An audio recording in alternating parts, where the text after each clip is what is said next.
was talk of Carl Jung. And he wasn't verboten in that sense, but we were strongly and persuasively steered away from delving into Jungian psychology.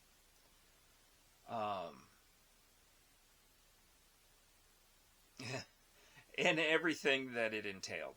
And there's a lot to it, of course, which everybody is familiar with now because Jordan Peterson made such a splash. And he was, kind of a Jungian acolyte, I would say. But we were steered away from him. So my exposure to him and his thinking came through music, through movies, through television shows, through whatever I read. I wasn't a big reader. All these books notwithstanding, I was not a big reader. That's probably why most of them are unread. That's the running joke about this library, is it's mostly books that I haven't read. But I was exposed to the concepts without reading him, without studying him or his ideas or being taught him, because he was off limits at a Christian college. And I'm sure, there are a lot of different reasons why, and you can fill in the blanks. But, of course, with my re-exposure to Jungian with my formal exposure to Jungian thought via the interwebs and Jordan Peterson, it started to make sense because there was a lot of things that I thought, but maybe thought incorrectly, but there was a lot of exposure to his ideas, because it's kind of in the cultural mix now, it's in the milieu of all the various media and entertainment and, people's, as I learned, Weltanschauung, their world and life view, and all of those kinds of things. So it wasn't like I hadn't been percolating or steeping in the bath of Jungian thought. It was just I wasn't aware that that's what it was. But his concept of the shadow is probably the reason why I'm sitting in the dark right now.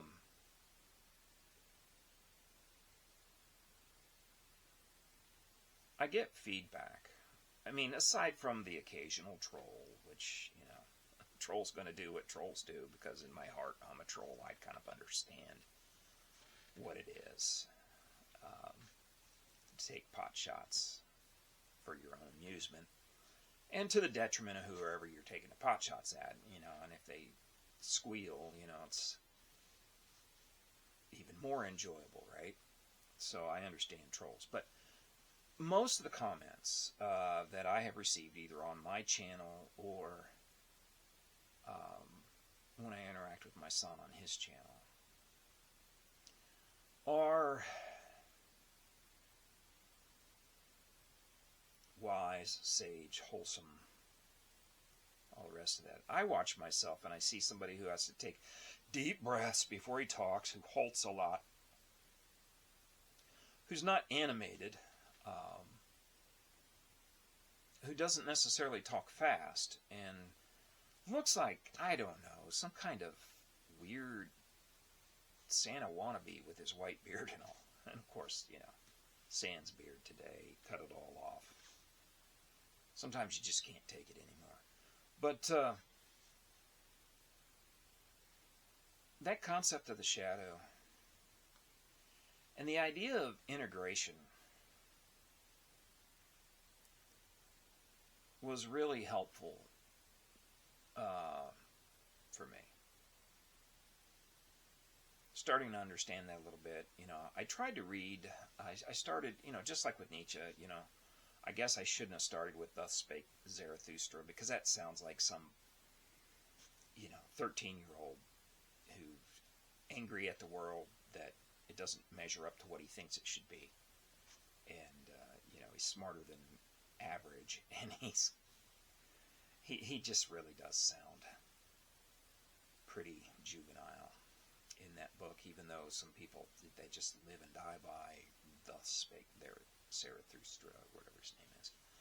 But I tried to read some of Jung's work, and it seemed really obvious to me, the points that he was making. But then again, I lived my entire life into my 50s before I was formally exposed to Jungian thought.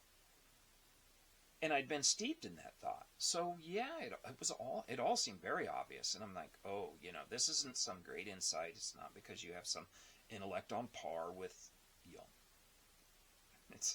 No, I know better. But it did seem very obvious. But the part that was really helpful was understanding that for all the various personas, and I understand that part of it. I was very aware of, us being a multifaceted kind of person. Everybody is, and there are different parts of us that we show to different people. They all make us up, but, he would talk about them being personas or sub-personas, or kind of a collective. Now, I know I'm misappropriating his use of the term, but a collective unconscious kind of thing. They're all part of who you are. But there's some parts of who you are that you aren't necessarily proud of, or you've been shamed about, or you have been blamed for things because of, those kinds of things. I remember having the normal 6th grade, however old you are in 6th grade, I don't know, was that 12? 11, 12 years old? I don't know, 12 years old maybe. I remember showing interest in a girl. And actually letting it slip.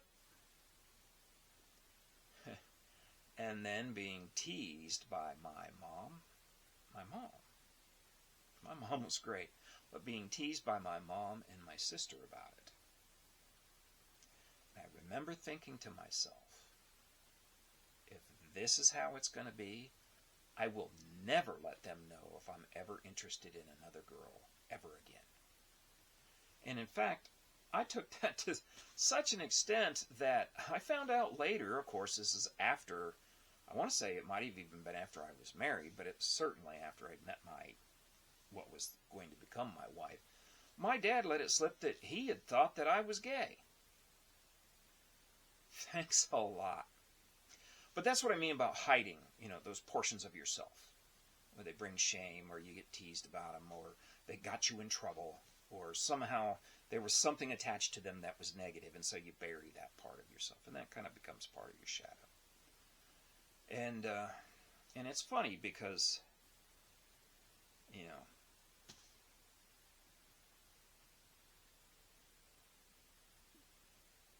people have a funny effect on you. And you bury things. And I've talked about this before. But, and I'm not a fan of Stephen King because I think he's kind of he's a really rich hack, but I think he's a hack because he certainly loves to misappropriate the scriptures.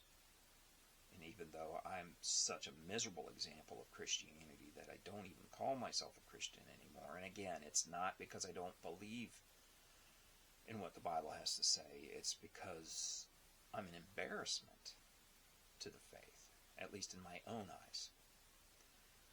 But something that wouldn't make my professors at Cedarville very happy is I've come to learn and accept that there are aspects of my shadow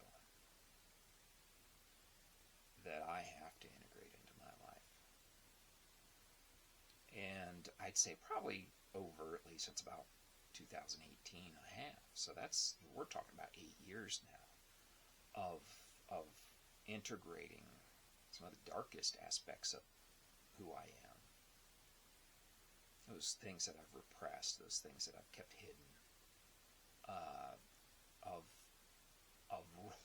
rolling them out and rolling them up with the sage, wise, wholesome image that everybody thinks that I have. Not everybody. a lot of people who don't want to think that I could have malice or that I could be absolutely cold-blooded. But I can. Very cold-blooded. There is a switch in me.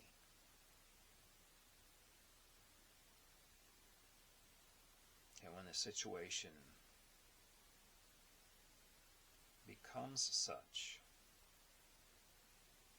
that good faith, goodwill, good humor, sound reason, whatever, when those things can't span the gulf, there's a switch that gets thrown in me. And it's basically meeting malice with malice. And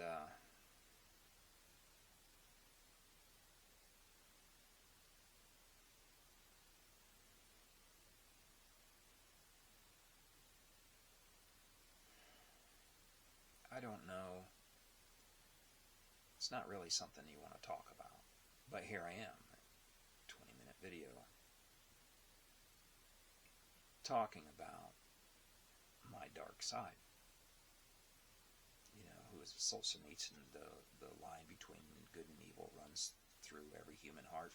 It absolutely does. And there's an idea, you know, Nazarene theology, which we were in the Nazarene church for quite a number of years, probably a good 15 years or so. And they have the idea of dying to self, you know, bent towards self or the bent towards God, and, you know, dying to self. It's, they call, you know, second blessing holiness or entire sanctification, or, you know, all of those. I've talked about this before.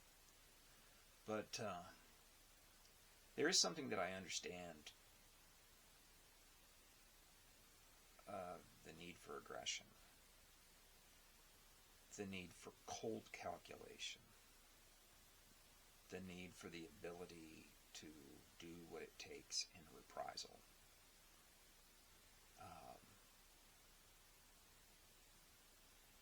Because it's not always about turning the other cheek.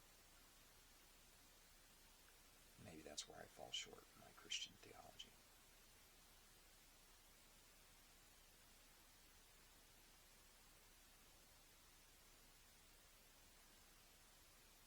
I think there's a lot of people who live very quiet lives.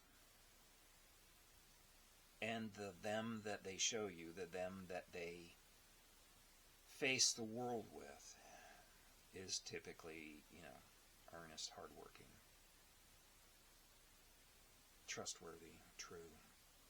All of those laudable, notable, noble attributes. But there's also a darkness in them.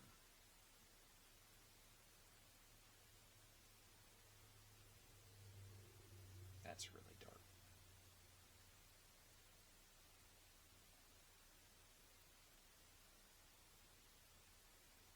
These are dark times.